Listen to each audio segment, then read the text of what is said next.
Hello students, this is the last session of quadratic equation. In this session, I am going to discuss about all the important questions and graphical representation. So please listen to the questions very carefully so that it may help you. Let's begin.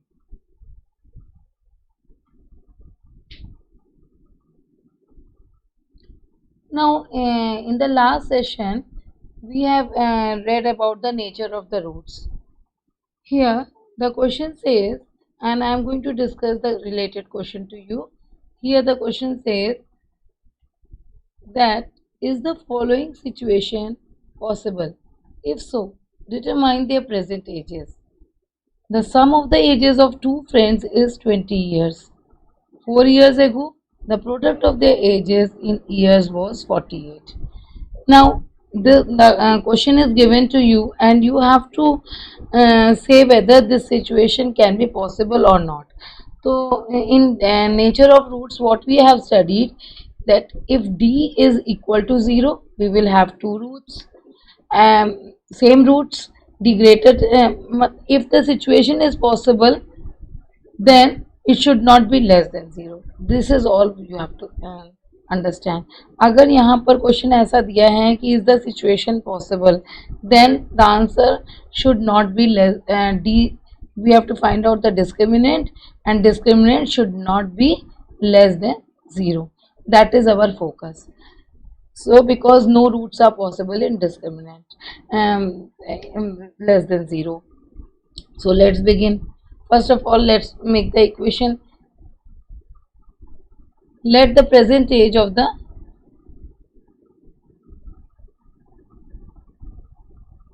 age of first friend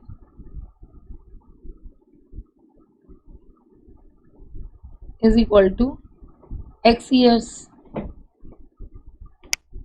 and then what will be sum of ages of two friends. In linear equation, we used to assume as that let the age of first friend be x and then second friend be y. We can do in the same way also, and we can just, we know that we are dealing with quadratic equation, so we can write in this way also that the age of the second friend is equal to second friend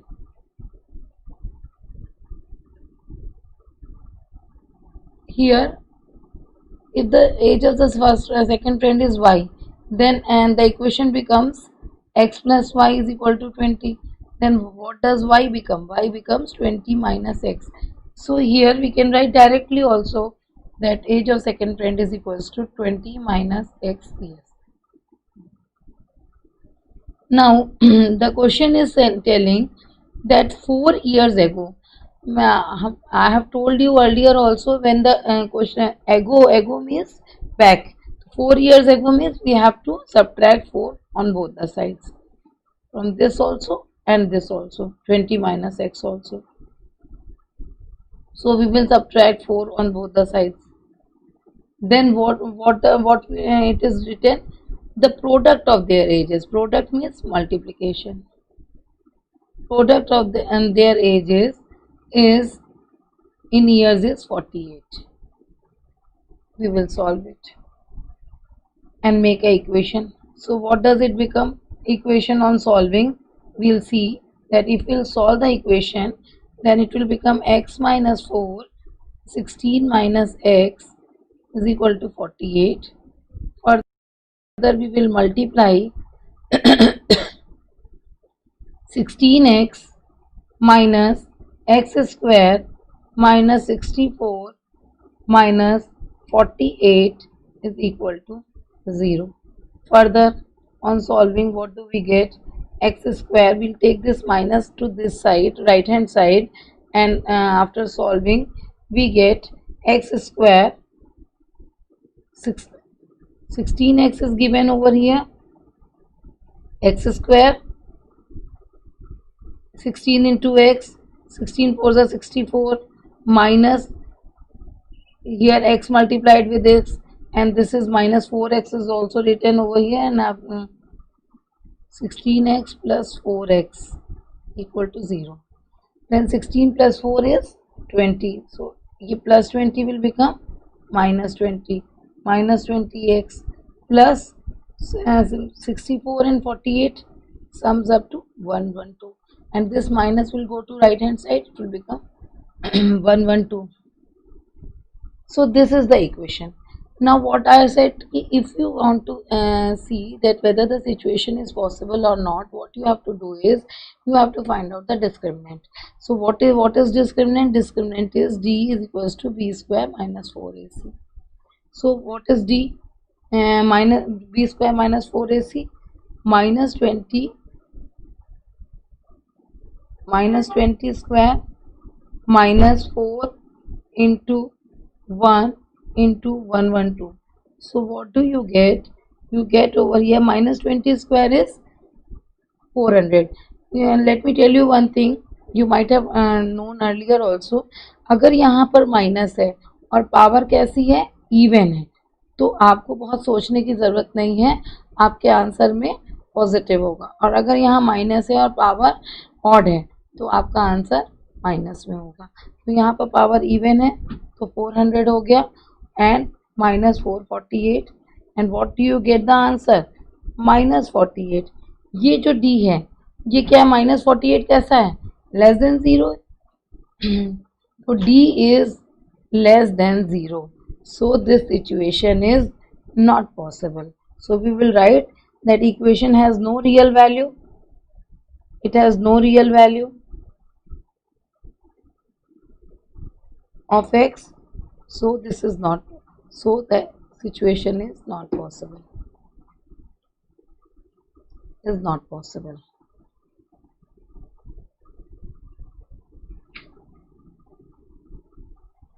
So this is all what you have to see if is this type of question is there. So first of all you have to find out the equation, and then you have to find out with the help of the equation you have to find out the discriminant, and you have to see whether it has, if it is greater than or equal to 0, then the situation is possible, and if it is less, then the situation is not possible. I hope you have understood. Now let's move to the another question. Before moving to the other question, and the sample solution is given to you, you can pause your video and see the solution. Now let's come to the next question. Here the question is, difference of the square of two numbers is 88. If the larger number is 5 less than twice the smaller number, then the product of the two numbers. So step by step you have to read the question so that you can make the equation. First of all, two numbers are given to you. So what you will do is, let the first number be x. बार बार हम आपसे ये बात कह रहे हैं कि आपको exam में ये नहीं पता होगा कि लीनियर इक्वेशन का क्वेश्चन है कि क्वाड्रेटिक इक्वेशन का क्वेश्चन है. आप बहुत आराम से इसको आप ऐसे लिख सकते हैं कि second number is equal to y is equal to y, और उसके बाद difference of two number is 88. तो आपको पता है कि एक नंबर अगर x है, दूसरा नंबर तो y माइनस एक्स या x माइनस वाई. आपको यहाँ पर ये लिखना पड़ेगा, फर्स्ट नंबर की जगह पे आप ये लिख दीजिए smaller number, and here you can write larger number, then the situation will be easier for you. So larger number is y, so y will y minus x. If you are keeping it in the form of x minus x and y, then the larger number, then the equation will be y minus x is equal to 88. Or you can simply also write that one number is, if you want to find out the value from this, then what it becomes, y and x plus 88 means this is what I wanted to say about numbers.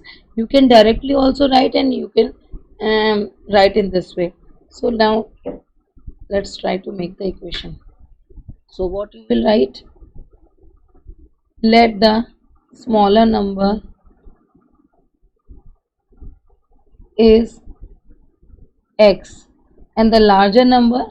अब यहाँ पर देखिए, यहाँ पर इतनी सी बात नहीं है, इतनी सी बात होती तो जो हमने आपको पहले बताया था कि x और y मानते और y minus x is equal to 88 कर देते। लेकिन अभी हम थोड़ा सा आगे बढ़ेंगे और इसमें और देखेंगे क्या लिखा है। लिखा है if the larger number is 5 less than twice the smaller number. तो अब लार्जर नंबर की इसी हिसाब से बात करेंगे। Twice the smaller number, twice the smaller number क्या मतलब 2x, और इज 5 लेस देन मतलब 5 कम है। Then what we will write 2x minus 5. So this is all step by step we will just see what is written and then we will make the equation. अगर तो इतना सा दिया होता तो different equation होती, यहाँ पर दूसरी चीज़ दी है तो उसको भी हम इसमें इंक्लूड करेंगे। अब यहाँ पर आपके पास स्मॉलर नंबर और लार्जर नंबर दिया है। अब इसके बाद हम लोग इस बात पे आते हैं, टू नंबर्स इज 88। तो टू नंबर्स का डिफरेंस 88 है। तो अब हम डायरेक्ट लिख सकते हैं अकॉर्डिंग टू द क्वेश्चन। हमने लार्जर नंबर इसको माना है, we can write 2x minus 5 whole square minus difference of square की बात कर रहे हैं तो डिफरेंस ऑफ स्क्वायर ये इसका भी स्क्वायर माइनस इसका भी square is equal to 88। And we all know the identity of a minus b whole square. we'll just put the identity, what it will become 4x square plus 25 minus 20x then minus x square is equal to 88, and then keeping taking x square also that side and putting here 0, what does it become? 4x square minus x square is 3x square, then minus 20x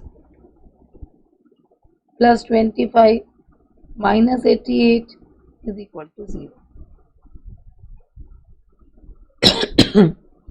What does it become?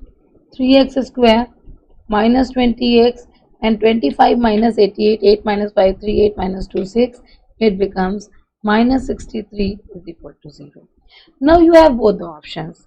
Children, you have learnt both the method. You have learnt quadratic formula method, you have learnt this splitting the middle term, and whatever you feel convenient you can solve by that method.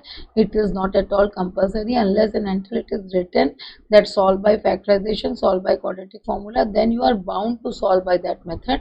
Otherwise you are free to use any of the method which you feel convenient.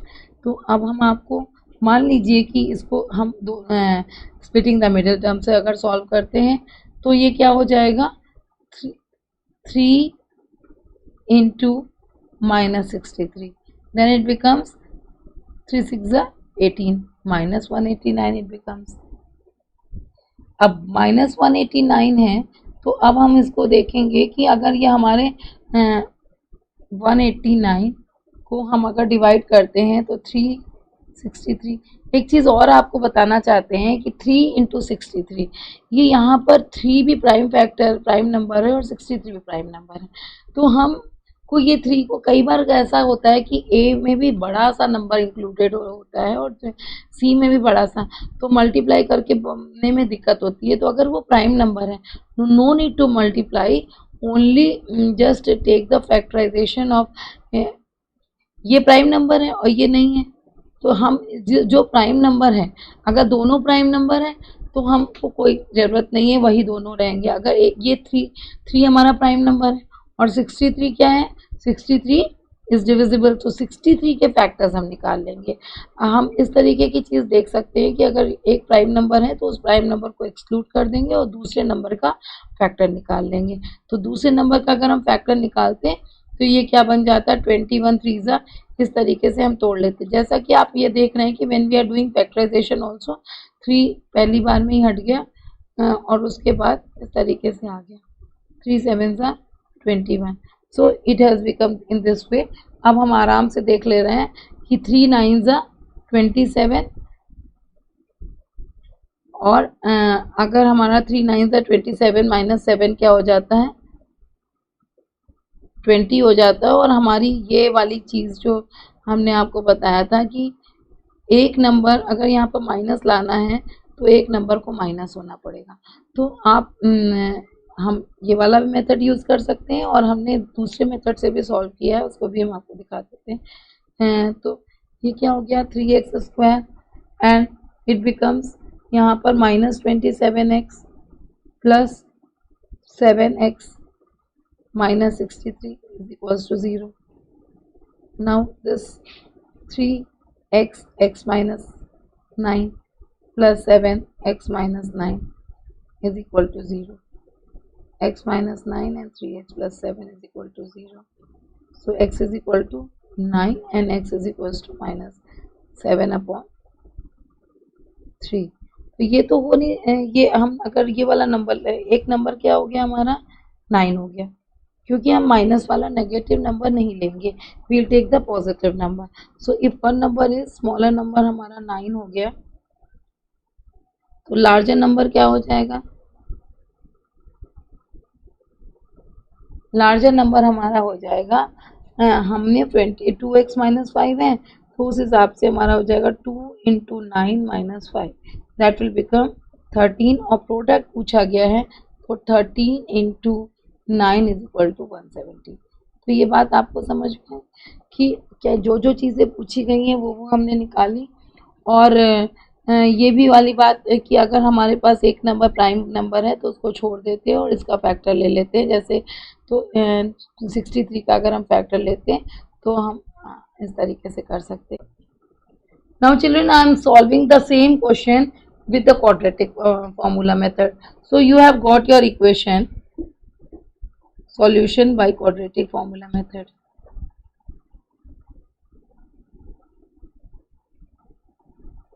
So the what was the equation? Equation was 3x square minus 20x minus 63. Now here a is equal to 3, b is equals to minus 20 and c is equals to minus 63. Now we have got minus b. We know that x is equals to minus b plus minus b square minus 4ac upon 2a. We'll just put the values. Then what do we get? Minus minus plus 20 plus minus b square is 400 minus this 4 minus 4 into 3 into minus 63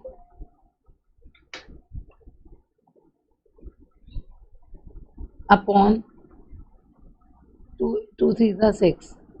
So it becomes 20 plus minus, when we will solve this it will become 400 plus 756, it becomes 1156. So we will take under root of 1156. I hope everyone knows how to find out the root. We have both the methods, but it is better to solve it by root method. 3 3s are 9. In this way we will solve. We'll take 2 2, 3 3s are 9, 2 remaining, 3 3 is 6, and here this becomes, now we have to see how 6 comes. 4 4 16 होता है और 6 6 36 होता है. अब हमको ये देखना है कि 4 4 16 से ही हमारा काम चल जा रहा है, 4 6 24 15. तो we will just simply take 4 4 16, 4 6 24. So what is our root?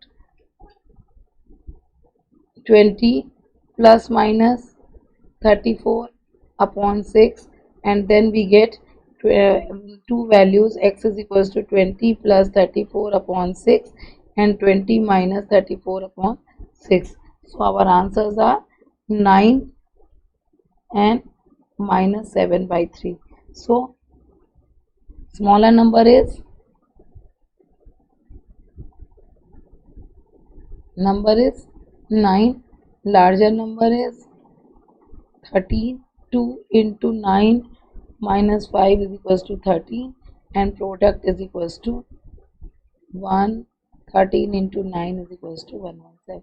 तो आपको ये अंडर रूट निकालना की प्रैक्टिस भी क्लास 8 में कराई गई थी. तो ये गर्मी में summer vacations are the best time when you can solve and have everything properly known to you. तो बस ये स्क्वायर निकालना और स्क्वायर रूट निकालना अगर आपको आता है तो quadratic formula is very convenient to you. Sample solution with the help of splitting the middle term is given to you because both the methods cannot be given. Now let's come to the next question. यहाँ पर एक अच्छा सा question और है जो कि बहुत कई बार एग्जाम्स में पूछा जाता है. मैंने आपको बार बार कहा है कि मैं आपकी एक्सरसाइज के क्वेश्चंस आपको, अगर आपने ये क्वेश्चंस कर लिए तो you can be easily solve your exercise question. यहाँ पर है had Ajita scored 10 more marks in her mathematics test out of 30 marks. 9 times these marks would have been the square of her actual marks. How many marks did she get in the test? अब एक बात बहुत important है इस question में ध्यान देने की कि अजिता का टेस्ट हुआ जैसे आप लोगों का होता है, तो अगर टेस्ट 30 मार्क्स का हो, चाहे 80 मार्क्स का हो, चाहे 100 मार्क्स का हो, हमें इससे क्या करना है? हमें तो बस इससे इस बात से मतलब है कि अगर अजिता को 10 मोर मार्क्स आए होते जितने उसके आए हैं अभी, no matter how whatever is the maximum marks, actual marks whatever she obtained, the question is related to that. There is nowhere equation is made through with the help of maximum marks. बस यहाँ पर ये maximum marks अगर आप नहीं छूते हैं तो आपको बिल्कुल आसानी से क्वेश्चन बन जाता है कि अगर इसको कोई भी, मान लीजिए एक्चुअल मार्क्स अगर x हैं और x में से अगर उसको 10 मार्क्स और मिल गए होते तो 9 टाइम्स दीज मार्क्स, 9 से इसको मल्टीप्लाई करके वो क्या हो जाएंगे, एक्चुअल मार्क्स का square. This much easy is this question, but sometimes children get confuse because of this 30 marks and they are not able to make the proper equation. So this is only the thing which you should take care. So what will be the solution? Let the marks scored by Ajita is equal to x. So according to the question, 9 times these marks, 9 times, अगर उसको 10 marks ज़्यादा मिल गए होते तो 10 marks ज़्यादा मिल गए होते तो क्या हो जाता, 10 हो जाता. 9 टाइम्स इसके is equal to square of actual marks. Actual marks क्या है, x, तो x स्क्वायर. बस बहुत सिंपल है. अब आपने सॉल्व कर लिया. 9x plus 90 is equal to x square minus 90x plus 90, 9x plus 90 is equal to 0. Now अब आपके दिमाग में, अब आपको 90 के फैक्टर निकालने, तो यहाँ पर आपको देखना पड़ेगा कि किससे आएगा. तो 9 10 तो नहीं आ सकता है इधर. अगर मैंने आपको बार बार कहा है कि स्प्लिटिंग द मिडिल टर्म की आप बहुत प्रैक्टिस करिए तभी आप जल्दी से निकाल पाएंगे. तो जैसे मेरे दिमाग में तुरंत आ जा रहा है कि 15 6 90 होगा और -15 इंटू -6, यहाँ पर आपको यहाँ पर प्लस 90 नहीं है, ये जो यहाँ जाएगा x square minus 9x and minus 90. और अब जो है अगर 15 6 90 है तो -15 प्लस 6 इज इक्वल टू -9, जो कि हमारा ये भी सेटिस्फाई कर रहा है. और -15 इंटू 6 इज इक्वल टू -90. अभी देखिए मुझसे मैंने एक यहाँ पर प्लस लिखा था. अब अगर प्लस लिखा था यहाँ पर और हम अगर ये करते -15 इंटू 6 तो यहाँ पर क्या आना था, -90, जबकि यहाँ पर अगर प्लस लिखने पे तो नहीं आ रहा था. तो हमें अपनी मिस्टेक्स खुद ही पता चल जाएंगी if you are going on the right track. किसी और को बताने की ज़रूरत नहीं है. अगर हम छोटी छोटी बातों का ध्यान रखेंगे कि हमारे बेसिक रूल्स क्या है, तो we can very easily find out the mistake as it was found out right now. अब बस हम रख लेंगे x square minus 15x plus 6x minus 90 is equal to 0 and x minus 15 plus 6x minus 15 is equal to 0 implies x minus 15 and x plus 6 is equal to 0 implies x is equal to 15 and minus 6. तो अब marks हैं तो minus में नहीं है क्योंकि general examination consider किया जा रहा है, यहाँ कोई कॉम्पिटिटिव एग्जाम नहीं है. तो यहाँ में इस हिसाब से उसको पॉजिटिव मार्क्स आने हैं, तो पॉजिटिव मार्क्स उसको कितने आ गए हैं, 15 मार्क्स आ गए उसको अजिता को। तो this was the thing we should understand. यहाँ पर ये जो हमने सैम्पल सोल्यूशन, इसीलिए मैंने दोनों मेथड्स को इन्वॉल्व करने की कोशिश करी है ताकि आप समझ पाएँ कि वो मेथड ऐसे है और ये method B square minus 4ac से। ये it is up totally up to your wish कि आप इसको कौन सा मेथड अडॉप्ट करके करते हैं। चलिए नेक्स्ट क्वेश्चन है। यहाँ पर भी ये सारे क्वेश्चंस लीनियर इक्वेशन में आपको डिस्कस करे जा चुके हैं। इस टाइप के typology has already been discussed. Now I am only just revising the things for you to make you better understand, because this chapter is very important from the examination point of view. In a flight of 2800 kilometer, so what is the distance over here? 2800 kilometer. So distance is, we will just write down whatever is given to you as 2800 kilometers. An aircraft was slowed down due to bad weather. ये इसका कोई हमसे relevance नहीं है, हम तो जो जो इम्पोर्टेंट चीज़ है उसको पढ़ रहे हैं। It's average speed for the trip was reduced by 100 kilometre. अब यहाँ पर स्पीड की बात हो रही है कि अगर हम स्पीड को क्या मान लेते हैं, x मान लेते हैं, तो अब सेकेंड केस में हमारी स्पीड क्या हो जाएगी, -100 हो जाएगी और टाइम 30 मिनट्स हो जाएगा। तो पहले हम सॉल्यूशन में फर्स्ट केस की बात कर रहे हैं। फर्स्ट केस में हमारा distance upon speed is equal to time. तो डिस्टेंस हमारा क्या हो गया, 2800 अपॉन स्पीड को हम let the speed be x, speed is equal to x kilometre per hour. So 28 upon 100 है और कोई एक पर्टिकुलर टाइम है, टाइम इज इक्वल टू, हम लोगों को लिखना पड़ेगा, time is equal to t hours. तो ये हमारा फर्स्ट केस हो गया। अब सेकेंड केस की बात कर रहे हैं कि speed is reduce by 100 kilometre per hour. So what we will write simply in the distance is same, so we will not do anything for the distance. We'll see the speed x minus 100, and what will be the time has increased to 30 minutes.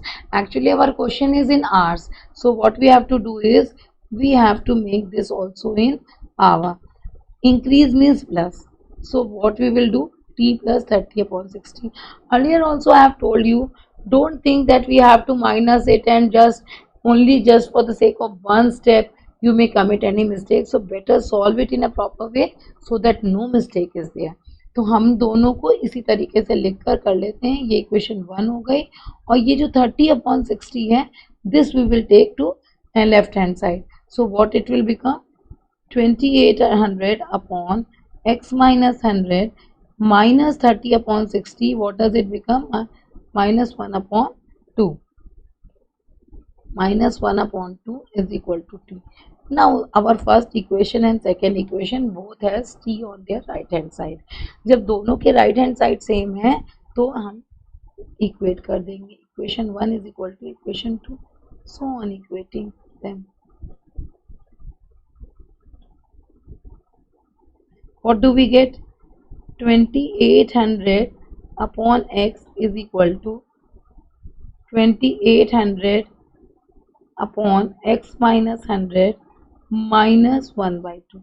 अब हमने आपको शुरू से बताया है, ये solving technique है कि हम क्या करते हैं, ये वेरिएबल्स को एक साइड में ले जाते हैं और न्यूमेरिकल वैल्यू को एक साइड में। वेरिएबल हमारा एक साइड में गया, तो 2800 upon x minus 2800 upon x minus 100 is equal to 1/2। ये आ गया हमारा। अब हम इसको सॉल्व करते हैं।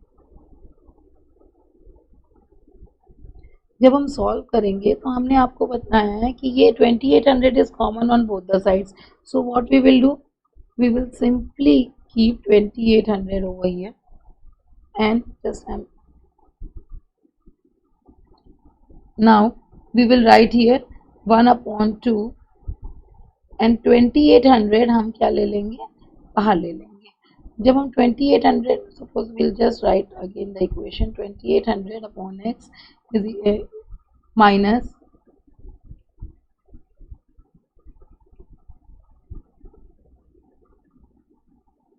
तो ये हो गया। अब हम इसको क्या करेंगे, 2800 को हम बाहर ले लेंगे।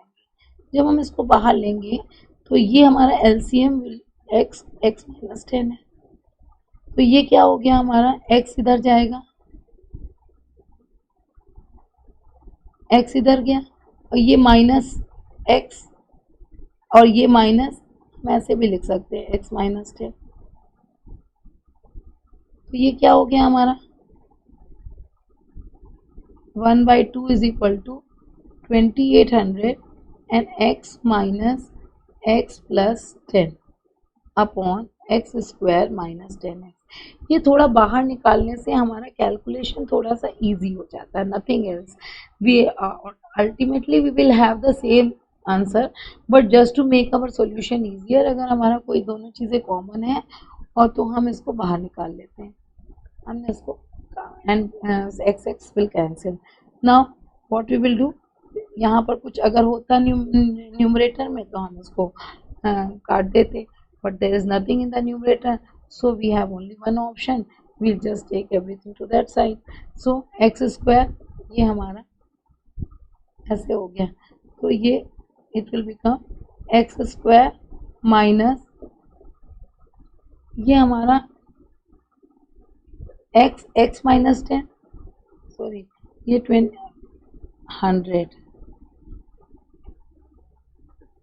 So x square, this will become x square minus 100x is equal to 2800 into 2.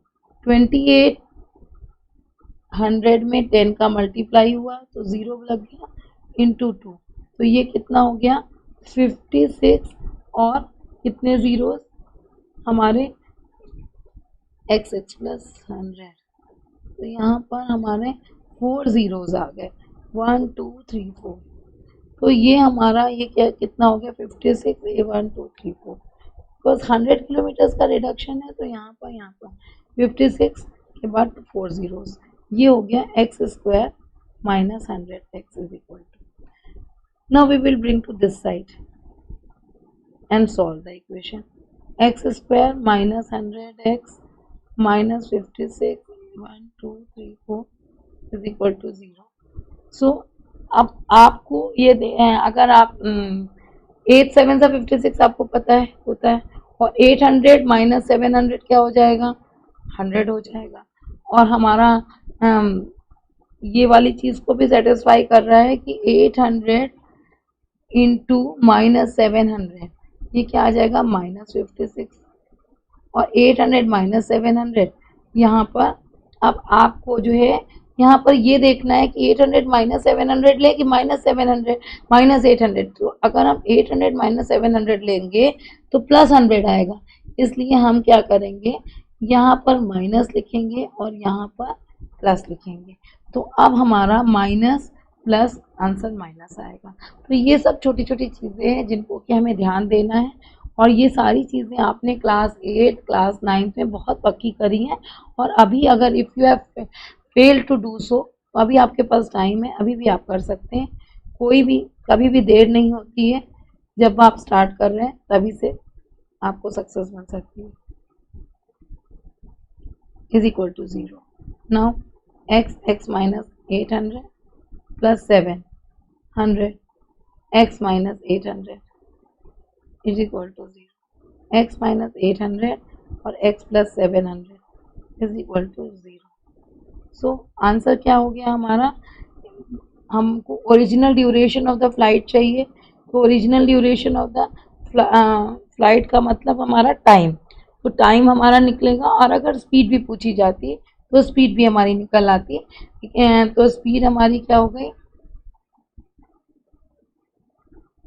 Speed हमारी हो गई 800 किलोमीटर पर आवर। अब टाइम पूछ रहा है, तो टाइम क्या है, टाइम हमारा हो जाएगा, फर्स्ट वाली इक्वेशन हमने क्या बनाई थी 2800 अपॉन एक्स था, तो एक्स क्या हो जाएगा 800, तो हमारा ये 2 ज़ीरोज़ कट जाएंगे, और 8 3 ज़ा 24, 3 1/2 आवर्स आ जाएगा। तो ये हमारा original duration of the flight है। ये आप समझ गए होंगे। अब कहीं जल्दी जल्दी में आपने क्या लिख दिया आंसर x बराबर, तो हमें ये देखना पड़ेगा कि स्पीड पूछा है कि टाइम पूछा है। अब टाइम पूछा है तो हम टाइम निकाल लेंगे, और अगर स्पीड पूछा होता है तो हम स्पीड निकाल लेते हैं। तो ये भी कर सकते थे आप कि आप यहाँ पर t रखते, वहाँ x रखते, तो जो भी हमारा आंसर आता वो हमारा डायरेक्ट t की वैल्यू आती। तो it is up to you. Only the thing is आपकी प्रैक्टिस आपको आपके सॉल्यूशंस को जल्दी निकालने में आपको हेल्प करेगी। तो now the sample solution is given to you. अब नेक्स्ट क्वेश्चन है, if the list price of a book is reduced by ₹5, a shopkeeper can buy 5 more books, ये 5 है, 5 more books for ₹500. Find the original list price of the book. तो अब यहाँ पर आप एक चीज़ ये देखिए कि एक बुक है, मान लीजिए आप ही कोई बुक परचेज करने जाते हैं और आपको मम्मी ने एक निश्चित अमाउंट दिया हुआ है कि आपको 500 रुपीज़ दिए और उन्होंने कहा कि आपको बुक्स लेके आनी है। तो अगर जो बुक थी वो एक टाइप की बुक लेके आनी है बहुत सारी, तो अगर वो हर बुक में 5 रुपीज़ एक पर्टिकुलर टाइप की बुक है और उसमें 5 रुपीज़ अगर कम होते, क्योंकि डिफरेंट टाइप की बुक होंगे तो मुश्किल हो जाएगा। मान लीजिए एक आपको मैथ्स की बुक मंगाई जा रही है तो और 500 रुपीज़ के लिए दिया गया है, तो बहुत सारी मैथ्स की बुक लेके आनी है। तो अब आपने ये सोचा कि अगर 5 रुपये अगर पर पीस कम होता तो हम शॉपकीपर ने जो या आपने 5 और बुक्स खरीद ली होती। तो ये चीज़ है। तो अब इसको हम हमें पता है कि 500 में से क्या कर देंगे, अगर हम 500 में से नंबर ऑफ बुक्स अगर हम डिवाइड कर देते हैं तो हमें जो है या 500 में से कॉस्ट प्राइस डिवाइड कर देते हैं तो नंबर ऑफ बुक्स आ जाएगा, वाइस वर्सा। तो दोनों में से कोई एक चीज़ हम डिवाइड करेंगे तो हमें आ जाएगा। ये तो हमारा अमाउंट तो फिक्स है, तो हम क्या कर लेते हैं, हम लिख लेते हैं let the list price of book. List price का मतलब जो हमारा बुक में लिखा हुआ प्राइस है ऑफ बुक, या कॉस्ट प्राइस जो भी है of a book is equals to, हम मान लेते हैं कि हमारा x है और नंबर ऑफ बुक्स क्या मान लेते हैं 5। क्यों क्यों क्यों हमें नहीं पता कि ये क्वेश्चन क्वाड्रेटिक का है कि लीनियर का है, तो हमें ये समझ में आया, हमने y मान लिया। अब क्वेश्चन के हिसाब से क्या कह रहा है कि क्या क्वेश्चन के बिना हमारे पास 500 रुपीज़ है और हमको बोला गया है कि 500 रुपीज़ की बुक्स लेके आना है। तो बुक की कॉस्ट क्या है, x है, तो हम कितनी बुक्स खरीद पाएंगे, y बुक्स खरीद पाएंगे पहले केस के हिसाब से अगर हमको दिया गया। लेकिन जब हमने देखा कॉस्ट प्राइस पूछी तो हमें ये समझ में आया कि अगर इसका कॉस्ट क्या होता, 5 रुपीज़ कम होता तो हमने क्या करी होती, 5 और बुक्स खरीद ली होती। तो हमने यहाँ पर 5 और बुक्स खरीद ली होती। तो अब ये 5 और बुक्स खरीद ली होती तो ये हमारा इक्वेशन बन गई। ये it has nothing to do with कि हमें सोचना है कि अरे इसको क्वाड्रेटिक में, अब हमारा क्वाड्रेटिक में अगर क्वाड्रेटिक इक्वेशन में बनना है तो वो तो बन ही जाएगा, लेकिन we have to concentrate on the question. ये क्वेश्चन है, जैसा हमने आपको बताया कि जब सेम टाइप के नंबर वेरिएबल्स रहते हैं तो हम ये जो 5 है इसको इस साइड में लेके जाएंगे तो ये क्या बन जाएगा, 500 upon x minus 5 minus 5 is equal to y। अब हमारी इक्वेशन 1 और इक्वेशन 2 दोनों सेम हो गई। जब दोनों सेम हो गई तो we will equate equation 1 equal to equation 2, then we will equate. After when we will equate, then what do we will get, 500 upon x is equal to 500 upon x minus 5 and minus 5. So this minus 5 what we will take, we will bring to this side, 5 is equal to 5 is equal to 5 इधर आया तो ये जो चीज़ थी ये 5 इधर आ गया तो ये चीज़ तो यहीं रह जाएगी 500 अपॉन एक्स माइनस 5, और ये जो 500 अपॉन एक्स है ये हमारा इधर आ जाएगा। अब जैसा कि हमने आपको बताया है कि जब सेम न्यूमरेटर कॉमन रहता है तो हम क्या करते हैं, अब हमने 5 इज इक्वल टू 500 कॉमन ले लिया, और ये क्या हो गया x minus x plus 5 upon यहाँ पर क्या हो गया एक्स स्क्वायर माइनस 5x। अब यहाँ पर हमारा कट सकता है 500 से, और ये हमारा 5 मीन्स 5 अपॉन 1, ये हमारा ऐसे हो गया। तो ये क्या बन गया x square minus 5x is equal to x cancel हो गया, 100 5 ज़ा 500। We will bring to one side all the equation, तो ये हमारी इक्वेशन बन जाएगी x square minus 5x minus 500 is equal to 0। Now यहाँ पर 500 है, 500 है तो हमारा क्या हो जाएगा 25 और 20। अगर हम 25 इंटू 20 करते हैं तो हमारा ये कितना आ जाता है 500 आ जाता है, और 25 माइनस 25 प्लस 5 क्या हो जाएगा, प्लस 20 क्या हो जाएगा माइनस 5 हो जाएगा, और ये चीज़ हमारी माइनस 25 इंटू 20 क्या हो जाता है माइनस 500 भी हो जाता है, minus 20 is equal to minus 500। तो ये दोनों चीज़ें हमारी सेटिस्फाई हो रही हैं। तो ये चीज़ आपने देखा, तो यहाँ पर अब आप रख देंगे x square is equal to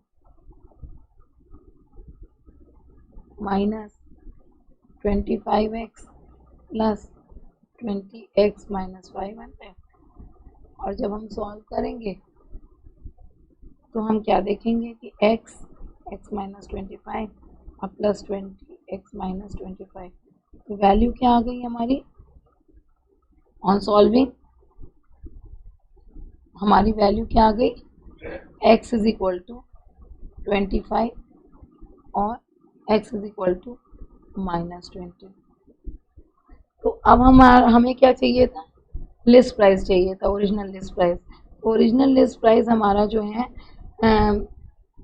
minus में तो नहीं होगा, प्लस में होगा, तो कॉस्ट प्राइस क्या आ गई हमारी, लिस्ट प्राइस आ गई 25 रुपीज़, तो x is equal to 25 rupees.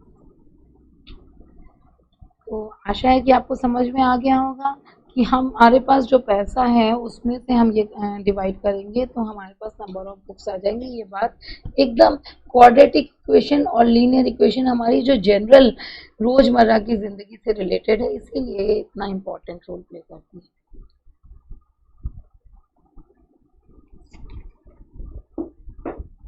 So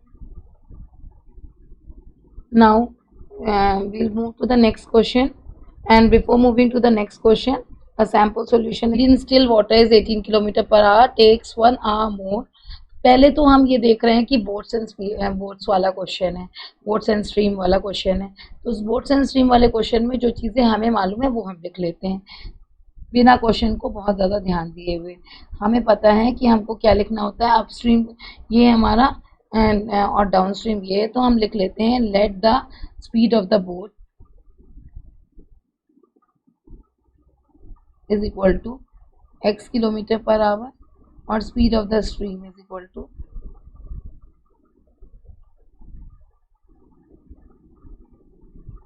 y kilometre per hour. अब ये हो गया। अब यहाँ पर स्पीड ऑफ द बोट है, स्पीड ऑफ द स्ट्रीम है। अब यहाँ पर क्या दिया हुआ है, speed of the boat is already given to you, so what we will write here, instead of this we will write 18 kilometers per hour.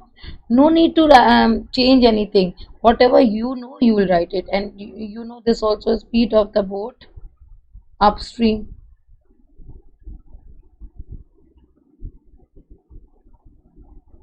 is equals to 18 minus y kilometer per hour, and downstream is equals to 18 plus y kilometre per our. इतनी बात आपकी हो गई।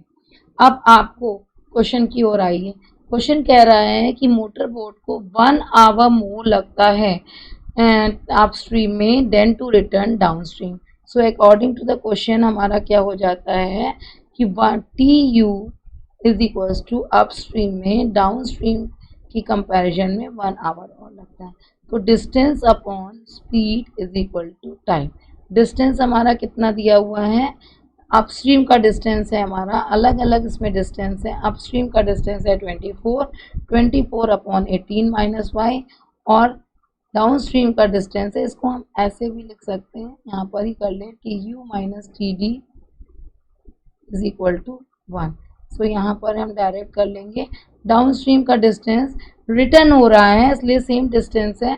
अगर यहाँ पर return कोई और डिस्टेंस दिया होता तो हमको देखना चाहिए कि कहीं ऐसा तो नहीं है कि कोई और डिस्टेंस दिया हुआ है।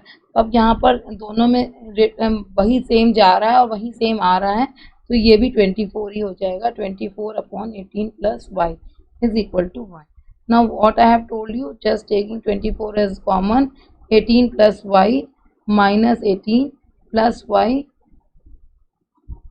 अपॉन 18 का square 324 minus y square is equal to 1, and we will solve it, and what do we get, 18 cancel हो गया, यहाँ पर आ गया 24 into 2y is equal to 324 minus y square, and then after further solving what do we get, we 24 2s are 48, so 48y is equal to 324 minus y square. Then we'll bring everything to one side, y square plus 48y minus 324 is equal to 0. अब यहाँ पर आपका क्या है, आप इसको दोनों method से कर सकते हैं।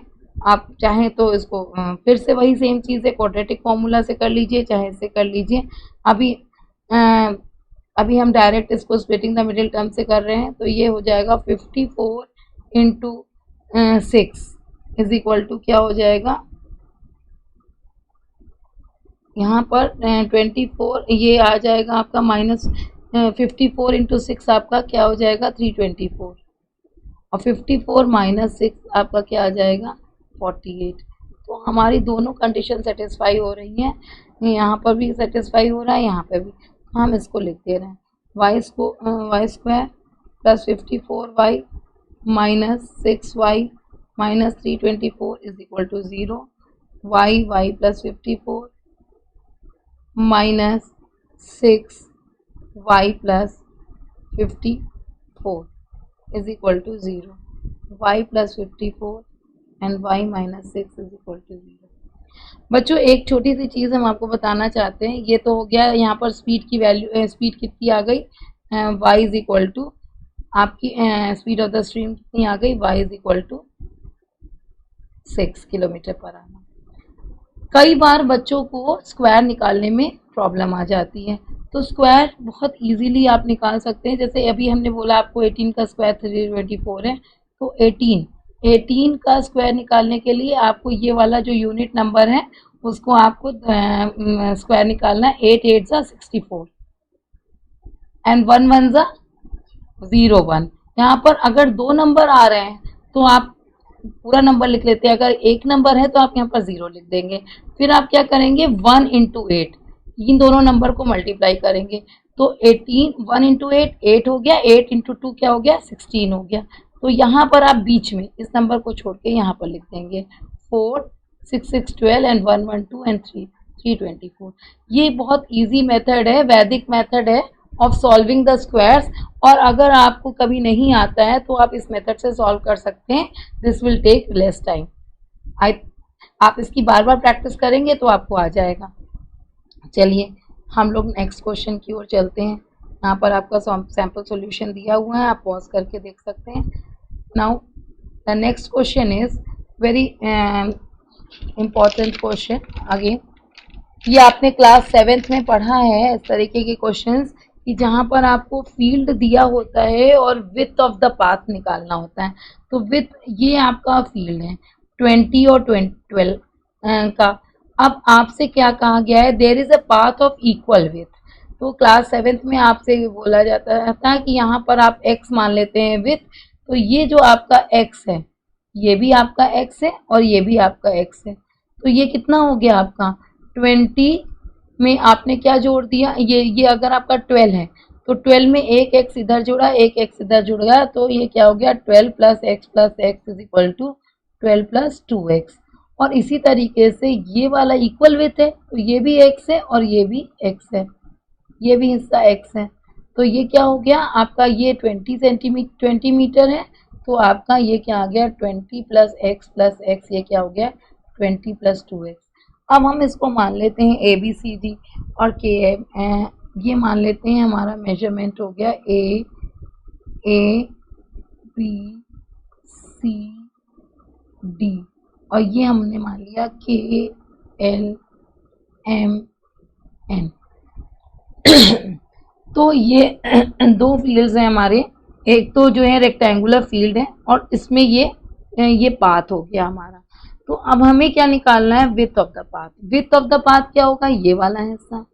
ये वाला हिस्सा निकालने के लिए what we have to do is, हमें आउटर रेक्टेंगल में से इनर रेक्टेंगल को माइनस कर देते हैं और तो हमें विड्थ ऑफ द पाथ आ जाएगा। जो इस तरीके के बहुत सारे क्वेश्चंस आपने क्लास 7th में करे होंगे। तो आपको हम यहाँ पर क्या लिख देना है, let the width of the path is equal to x।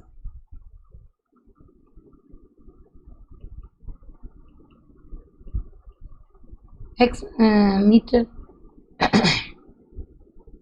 तो अब आपकी लेंथ ऑफ द फील्ड, ये आपकी जो है, अब हम क्या कर दे रहे हैं यहाँ पर आपको find the width of the path निकालना है। तो width of the path according to the question, यहाँ पर जो विड्थ ऑफ द पाथ होगा ये आपको दिख रहा है कि आपने जब इधर इधर जोड़ दिया है तो विड्थ ऑफ द पाथ क्या निकल आएगा, area of K L M N minus area of A B C D. तो एरिया ऑफ द रेक्टेंगल आपको मालूम है क्या होता है, area of the rectangle L into B.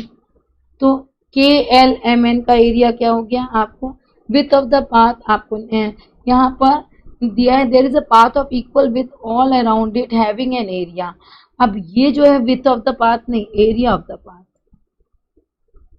Area of the path is equal to area of K L M N minus area of A B C D. तो area of the path is given to you, what is given 144 is equal to area of K L M N 20 plus 2x और 12 plus 2x, ये हमारा के L M N का area हो गया। इसमें से हमको क्या माइनस करना है, ए बी सी डी का एरिया। तो ये हमारा ए बी सी डी का एरिया हो गया 20 इंटू 12। तो 144 इज इक्वल टू, ये हम जब हम सॉल्व करते हैं तो ये क्या हो जाता है 240 plus 24x plus 40x plus 4x square और ये माइनस 240 अगेन। तो ये 240 और 240 माइनस हो गया। तो अब यहाँ क्या बचा आपका 4x square plus 40 plus 24 64x, और ये जो है 144 we will bring to this side, it will become minus 144 and here 0 will be there. Now you see that this the whole equation can be divided by 4. So 4 ones are 4 and here 16 fours are 64 and 4 3s are 12 and 4 6 are 24। ये बचपन में जो tables वगैरह याद करने के लिए बोला जाता है, ये सब चीज़ें अगर आपके दिमाग में रहती हैं तो आपका सॉल्यूशन थोड़ा सा ईजियर हो जाता है। अब 18 2s are 36, 18 minus 2 is 16, so plus 18x minus 2x minus 36, so what do you get, x plus 18 and minus 2 x plus 18, so x minus 2 x minus 2 and x plus 18 is the equal to 0। So width of the path को हमने क्या माना था, x माना था, x metre. So width of the path की value कितनी आ गई, नेगेटिव में होगा नहीं, पॉजिटिव में होगा, तो x is equal to 2 metre. This is how you have to do this sir. For the sample solution you can refer over here. यहाँ पर हम ABCD, ये हमारा ABCD and this is KLMN, और ये जो है हमारा ये हमारा जो है हमारा ये एरिया ऑफ द पाथ ये हो गया KLMN, और ये हमारा ABCD का पाथ हो गया। इन दोनों को हमने माइनस कर दिया और एरिया ऑफ द पाथ निकल आया हमारा। एरिया ऑफ द पाथ हमारा KLMN माइनस ABCD, और हमारा। अब नेक्स्ट क्वेश्चन, ये क्वेश्चन बहुत अच्छा सा है, आप इसको समझिए, बहुत इजी और बहुत अच्छा।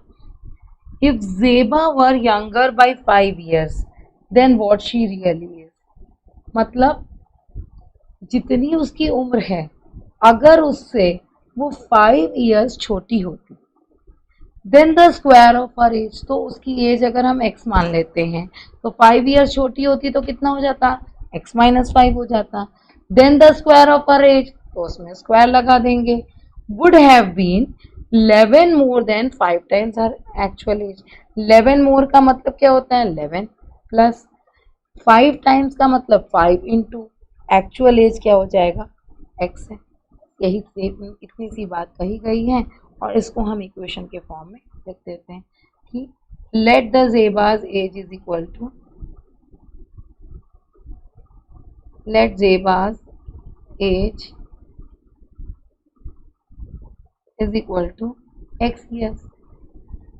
तो if Zeba were younger, but अब अकॉर्डिंग टू द क्वेश्चन क्या हो जाएगा, इफ ज़ेबा वर यंगर तो x minus 5, then the square of her age, square of her age would have been 11 more than 5 times her actual age, 5 times her actual age। हो गया, हमारा equation बन गई।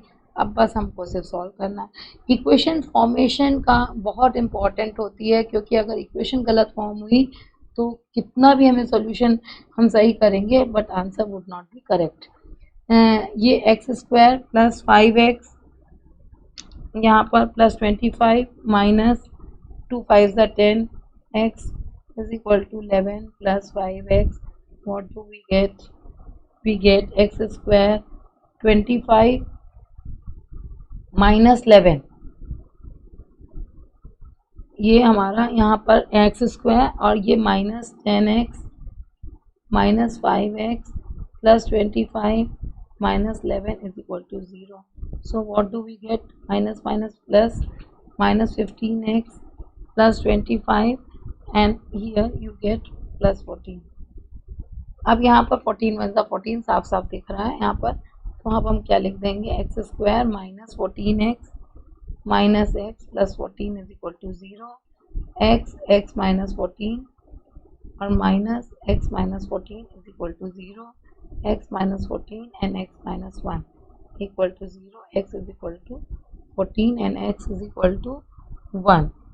अब यहाँ पर हमारा जो ज़ेबा की एज क्या है, अब ज़ेबा की एज हमारी हमने एक्स एज्यूम किया था, यंगर बाय 5 years है, तो 1 तो नहीं, तो 14 विल बी हर एज। सो ज़ेबा की एज 1 तो हो नहीं सकती है, तो 14 को हम मान लेंगे। ये हमारा सैम्पल सॉल्यूशन है, क्योंकि लेस बाय 5 years है तो हमारा ये हो नहीं सकता। अब एक क्वेश्चन ये है, बहुत ही ध्यान से समझिएगा इस क्वेश्चन को। At present Asha's age is 2 more than the square of her daughter Nisha's age. अब ये क्वेश्चन कह रहा है कि आशा की एज अपनी बेटी निशा की एज से 2 more than the square of her daughter Nisha's age. तो आप ये बताइए कि अगर हाँ आपकी निशा की कुछ एज होती है, मान लेते हैं, अभी तो हम x मान लेते हैं कि let x be the present age of Nisha.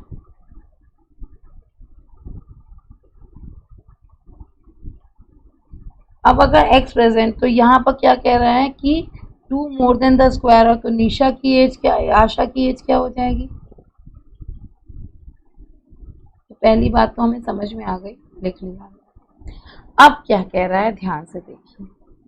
When Nisha grows to her mother's present age, मान लीजिए आपकी आप 6 इयर्स के हैं, तो जब आप अपनी मम्मी की एज से के बराबर होंगे, तो आपको उतने साल बाद, यहाँ पर क्या कह रहा है, when Nisha grows to her mother's present age, तो अगर मदर की प्रेजेंट एज क्या है, x² + 2 है, मतलब अगर आप 6 इयर्स के होंगे तो मम्मी कितनी है, 6 × 6 + 2, 36 + 2 38।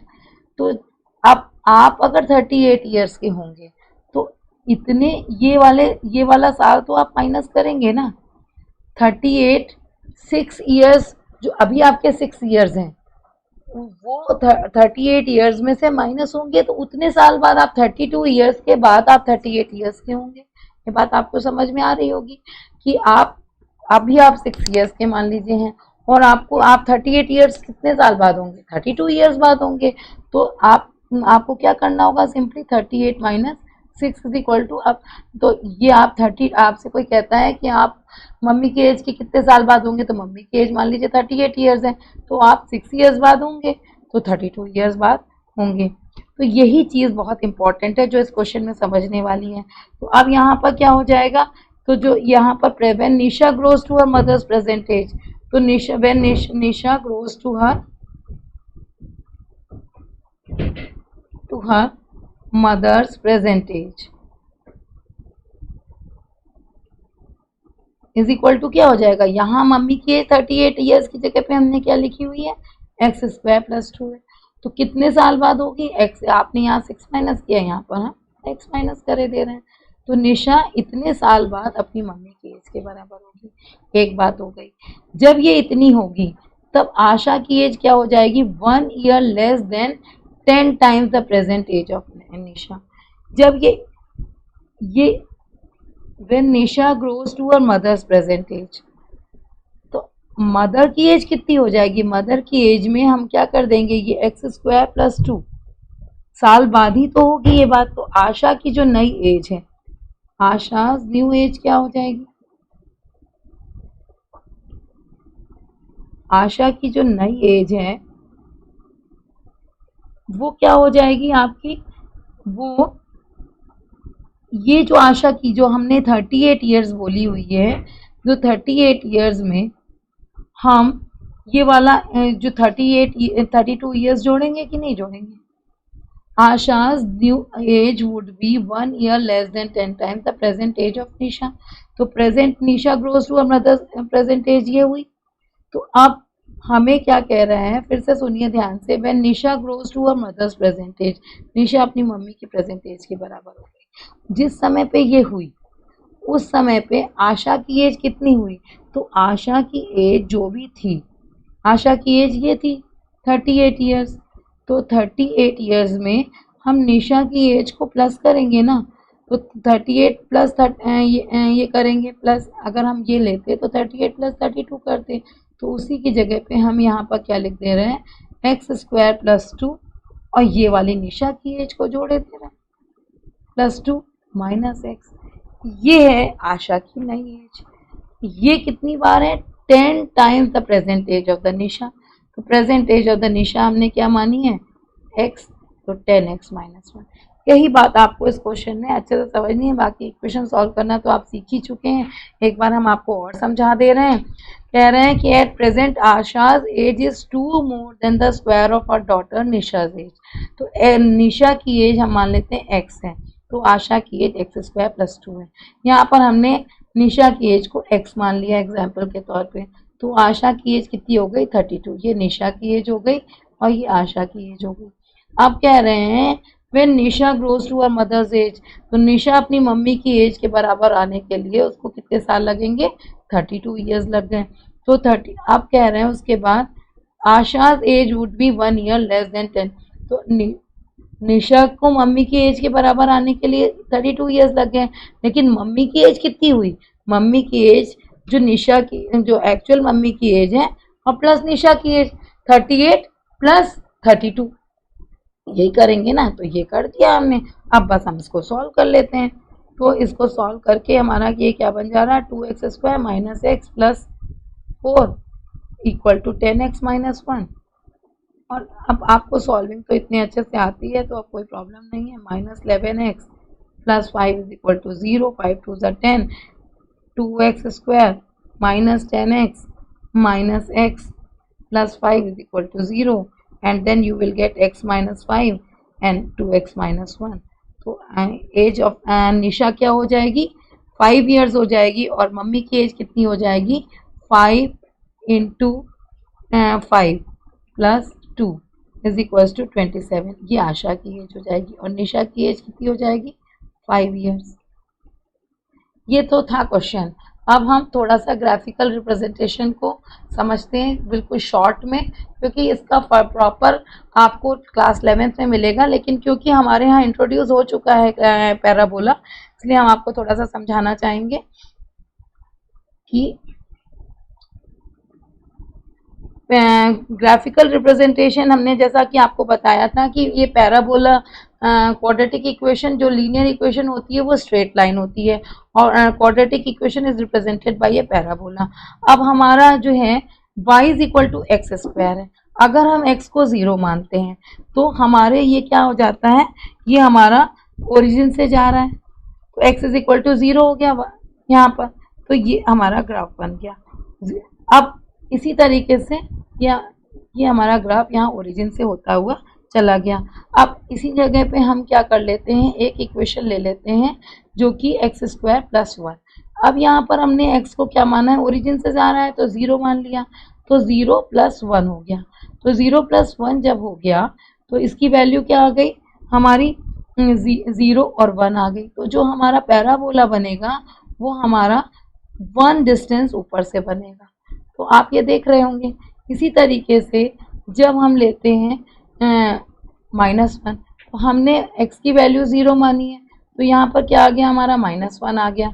तो हमारा पैराबोला जो बनेगा वो नीचे से बनेगा 0 - 1 से। तो ये इस तरीके से जो हमने लीनियर ग्राफ सीखा था क्लास 9th में, ये हमारा पैराबोला में ग्राफ बन जाता है क्वाड्रेटिक इक्वेशन में। क्वाड्रेटिक इक्वेशन में सारे ग्राफ पैराबोला में ये +1 ये -1 का ग्राफ हो गया। अब हमको अगर ये पता करना है कि कितने रूट्स हैं, तो हमें general form of the quadratic equation पता है कि ax² plus bx plus c होता है। तो अब हमको क्या करना होता है कि ये पता करना है कि कितने रूट्स हैं। तो आपको पहले ही बताया हुआ है कि हमारा जो फॉर्मूला है श्रीधराचार्य का कि x is equal to -b plus minus b² minus 4ac upon 2a। तो हमें सिर्फ रूट्स पता करने के लिए सिर्फ b² माइनस 4ac की ही ज़रूरत होती है और किसी चीज़ की नहीं। तो हम b² माइनस 4ac पर वर्क करेंगे। तो b² माइनस 4ac के हिसाब से हम डिसाइड करेंगे कि क्या रूट्स है इसकी। तो पहले वाले क्वेश्चन में हम देख लेते हैं, यहाँ पर हमको x² है, तो यहाँ पर a की वैल्यू हमारी क्या हो गई, 1 हो गई, b की वैल्यू क्या हो गई, 0 हो गई, और c की वैल्यू भी हमारी 0 हो गई। तो इस तरीके से हमको जो है ये इन वैल्यूज़ के हिसाब से हम इसको देख लेते हैं कि क्या कैसी रूट्स आ गई हैं हमारी। तो रखते जाते हैं और हमारी वैल्यूज़ निकलती जाती हैं, यहाँ पर रखते जाएंगे। तो जब हम इसको रखेंगे तो हमारी वैल्यू 0 आ गई। तो b² माइनस d बराबर 0 है, तो हमें पता है कि सेम रूट्स इक्वल रूट्स होते हैं। जब हमने यहाँ पर रखा, इसमें रखा, तो यहाँ पर हमारी a की वैल्यू 1 है, b की वैल्यू 0 है, और c की वैल्यू हमारी 1 है। तो यहाँ पर हमने रख दिया, यहाँ पर हमारी 1 रूट आ गई। इसी तरीके से हम इसको फिर से रख देते हैं यहाँ पर। तो यहाँ पर रखने पर इसकी वैल्यू हमारी आ जाती है -4। तो -4 इज़ लेस देन 0, तो हमारा डिस्क्रिमिनेंट हैज़ नो रूट्स। तो यहाँ पर हमारा नो रूट आ गया। इसी तरीके से हम इसको ले लेते हैं -1 को। तो यहाँ पर भी हमारा a इज इक्वल टू 1 आ गया, b इज इक्वल टू 0 आ गया, और c इज इक्वल टू -1 आ गया। फिर से हम b² माइनस 4ac में पुटअप करेंगे। जब हम पुटअप करेंगे तो इसमें क्या आ जाएगा, पॉजिटिव रूट आ जाएगी, 4 आ जाएगा। और अब जो है ये हमको पता चल गया कि ये इसमें हमारे कितने 2 डिस्टिंक्ट रूट्स हो गए। तो इस तरीके से हम आराम से इसको सॉल्व कर लेते हैं। So I hope you have understood the quadratic equation chapter very well, and thank you so much for listening. Children, only the request is that please pay attention to this chapter so that you may understand nicely.